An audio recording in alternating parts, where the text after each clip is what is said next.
So, okay, dadako tayo sa Unit 2, Filipino bilang wikang pambansa. Ito ang ating mga layunin na ipapaliwanag ang mga konsepto, basihan at kasaysayan ng pagkakaroon ng wikang pambansa ng Pilipinas. Natatalakay ang kahulugan at pagunlad ng wikang panturo sa Pilipinas. Natutukoy ang mga wikang opisyal ng Pilipinas at natatalakay ang kahalagahan nito sa ugnayan ng pamahalaan at mamamayan. And lastly, natutukoy ang kahulugan at gamit ng lingua franca. Filipino bilang wikang pambansa. Ang wikang pambansa ay ang wikang itinalaga ng isang bansa na gagamitin ng mga mamamayan nito at magiging daluyan at representasyon ng pambansang identidad at kultura nito. Filipino ang wikang pambansa ng Pilipinas. Ito ang wikang ginagamit ng mga mamamayan sa pakikipag-usap sa bawat isa, lalo na kung magkaiba ang kanilang unang wika. Halimbawa, wikang Filipino ang ginagamit sa komunikasyon ng isang Ilocano at Cebuano. Kahit man marami tayong wika dito sa Pilipinas, alam naman natin ang bansang Pilipinas ay mayaman sa wika, lalo na ating unang wika. Maaaring ating unang wika ay Cebuano at Ilocano.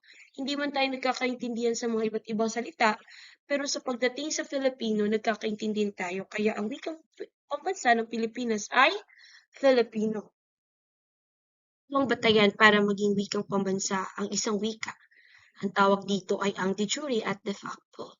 So ano ang de jure? Ang de jure, guys, ito ay hango sa mga salitang Latin nangangahulugang batay sa batas. Okay, kailangan ito ay dapat itinakda at nakasaad sa batas ng isang bansa.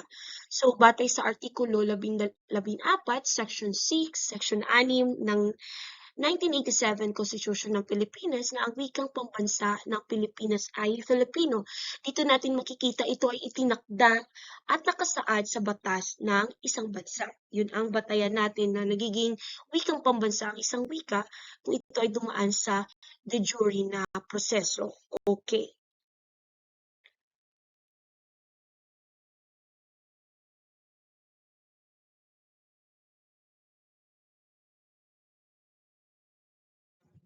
So, ano ang de facto? Ang de facto ay hango rin sa mga salitang Latin na nangangahulugang batay sa katotohanan, umiiral na kondisyon. Alam naman natin na ang bansang Pilipinas ay mayaman tayo sa unang wika. For example, meron tayong Cebuano, wikang Ilonggo, Ilocano, ano pa man yung kahit ano-ano pa mang unang wika. Meron talagang iisang wika kung saan tayo nagkakaintindihan, yung umiiral na kondisyon. Na ang wikang Filipino, kahit hindi man tayo nagkakaintindihan sa unang wika natin, may mga salita man hindi tayo nagkakaintindihan, pero pagdating sa wikang Filipino, lahat tayo nagkakaintindihan, lahat tayo ay nagkakaisa. So yun ang binabasihan na tinatawag na de facto, at isa yun sa basihan na nagiging isang pambansang wika ang isang bansa, at ang tawag doon ay de facto. Okay.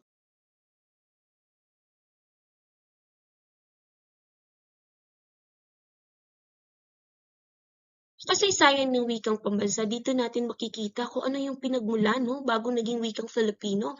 Saan ba nagsimula o ano yung pinagmulan? Ito yung mahalagang pangyayari sa wikang pambansa. Noong 1935, inaatasang magpaunlad at mapagtibay ang pangkalahatang pambansang wika. So dito pa lang inaasahan pa lang na inaasahan nila na magkaroon ng pambansang wika. Noong 1937, pinagtibay na ang Tagalog bilang wikang pambansa. Dumako tayo sa 1959, pinalitan from wikang Tagalog, naging wikang Filipino. Start from the letter P. Pagdating ng 1973, natasan ng surian ng wikang pambansa or SWP, nalinangin, paunlarin at pagtibayin ng Filipino. Naging noong 1987, naging opisyal at pinagtibay na ang wikang pambansa ng Pilipinas ay Filipino, maging sa kasalukuyan. Aralin 2, mga wikang panturo sa Pilipinas. So, anong ibig sabihin ng wikang panturo? Ano-ano kaya ang mga wikang panturo sa Pilipinas? So, ang wikang panturo ay ang wikang tinalaga para gamitin sa mga paaralan sa bansa. Ibig sabihin, ito ang formal na wikang ginagamit sa pagtuturo upang matiyak at nauunawaan at natututuhan ng mga mag-aaral ang mga araling tinatalakay sa loob ng silid-aralan. So, meron tayong iba't ibang wika na ginagamit, no? Pero meron talagang mga wikang panturo tulad na lang ng wikang Ingles, Ginagamit ito sa pagtuturo ng mathematics or science or history. Meron tayong wikang Filipino. Of course, ginagamit natin sa pagtuturo ng Filipino, MAPE at iba pa. Alright?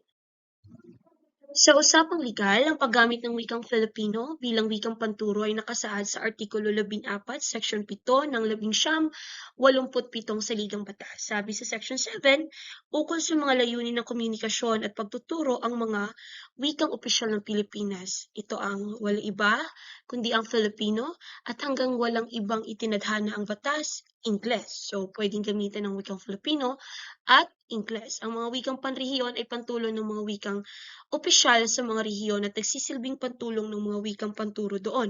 Alam niyo ba, ang unang guro sa Pilipinas ay ang mga Amerikano na tinatawag na mga Thomasites. Huwag itong kalimutan, baka lalabas ito sa exam. Unang guro ng Pilipinas noong panahon ay ang mga Amerikano na tinawag na Thomasites.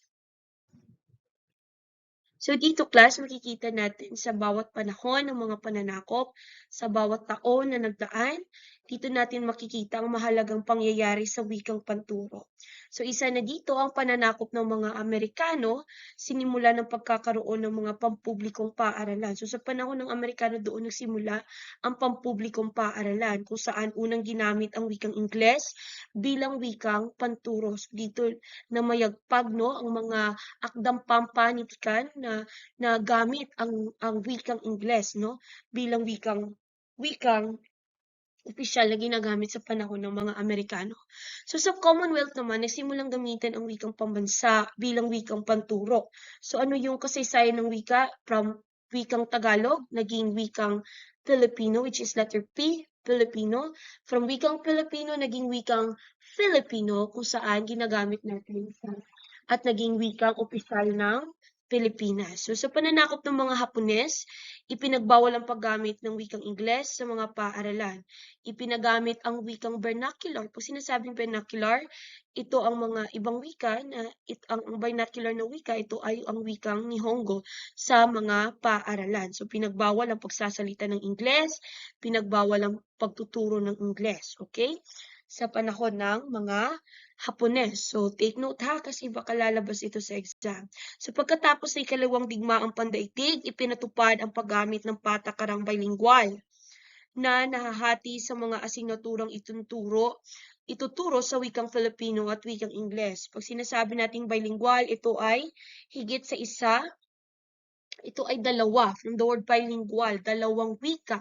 So dahil sa iba't ibang pananakop na nagkakaroon ng pagkatuto o kaalaman ng mga Filipino ng mga panibagong wika, nagiging bilingual. Natuto sila sa wikang Filipino at the same time, itinuro sa kanilang wikang Ingles, kaya nagiging bilingual.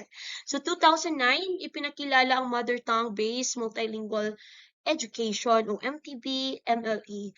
Batay naman sa Department of Education Order No. 16, Series of 2012, inilista ang 12 wika bilang wikang pangturo. So, nagiging multilingual. From bilingual, nagiging multilingual ang ating education dahil dumadami na po ang mga wika at kumbaga nagiging maunlad na ang wika. Hindi na lang nagiging maunlad ang wikang panturo sa Pilipinas. So, pagdating ng 2013, sa Department, sa DepEd Order 28 Series of 2013, dinagdagan naman ng 7 wika ang wikang bahagi ng MTB-MLE. So, ito yung mahalagang pangyayari sa wikang panturo sa iba't ibang panahon. 3. Pag sinasabi natin opisyal sa Pilipinas, wikang opisyal sa Pilipinas, anong ibig sabihin ng wikang opisyal? So, sinasabi dito, ang wikang opisyal ay tumutukoy sa wikang itinadhana ng batas, yung de jure, sabi natin kanina, tinalaki natin kanina sa opisyal na komunikasyon sa loob at labas ng mga ahensya ng pamahalaan. Ibig sabihin, ito ang pangunahing daluyan ng komunikasyon ng gobyerno sa kanyang nasasakupan. At ang wikang Filipino, ang wikang opisyal ng Pilipinas. Okay. So, ito ang mahalagang pangyayari sa wikang opisyal. So, wikang Kastila ang naging unang wikang opisyal sa Pilipinas. Sa panahong umiral ang pamahalaan ng Biak na Bato, idiniklara ang konstitusyon nito na ang wikang Tagalog bilang wikang opisyal. Sa bisa ng Batas Commonwealth bilang 560, itinadhana ang wikang pambansa na batay sa Tagalog bilang wikang opisyal. Ito ang nagtatakda ng paggamit ng Tagalog sa mga tanggapan simula noong Hulyo 4, 1946 taon. So, isa sa mahalagang pangyayari sa wikang opisyal sa panahon ng liderato ni Ferdinand Marcos, nilagdaan ng kautusan upang palakasin ang wikang pambansa bilang wikang opisyal. Ayon naman sa Artikulo 14, Section 7 ng 1987 sa Ligang Batas, sabi dito, ukol sa mga layunin ng komunikasyon at pagtuturo, ang mga wikang opisyal ng Pilipinas ay Filipino at hanggang walang ibang itinadhana ng batas, Ingles. So sinabi na to kanina, so ito yung naging wika ng bansang Pilipinas. So, Aralin 4, mga lingua franca sa Pilipinas. Ang lingua franca ay kilala rin sa tawag na interlingua. Ito ay tumutukoy sa wikang ginagamit ng tao, grupo, ng tao na may magkakaibang unang wika upang makapag-usap o magkaintindihan. Yung sabi ko kanina, mayaman tayo sa unang wika dito sa Pilipinas, pero pag sa usaping wikang Filipino, tayo lahat ng mga Pinoy ay nagkakaintindihan. Kung merong lingua franca ang Pilipinas, ito ay Filipino, sa pangdaigdigang lingua franca ang wikang Ingles. Kung napapansin nyo, kahit meron tayong Chinese language, Japanese language, pag nag-uusap tayo sa mga banyaga o sa hindi natin kalahi o kauri or hindi Filipino, ang ginagamit natin ay wikang Ingles. Kaya ito ang pandaigdigang lingua franca, ang wikang Ingles. Guys, this will be our first written activity. So, ano ang posibleng mangyari sa isang bansa kung walang lingua franca? Paano ka makakatulong bilang isang Pilipino sa pagpapanatili at pagpapaunlad ng wikang Filipino? So, sasagutan nito, and this will be 20 points. So, ipapasa nyo to during face-to-face class natin this coming Thursday. Thank you and God bless. Thank you for listening.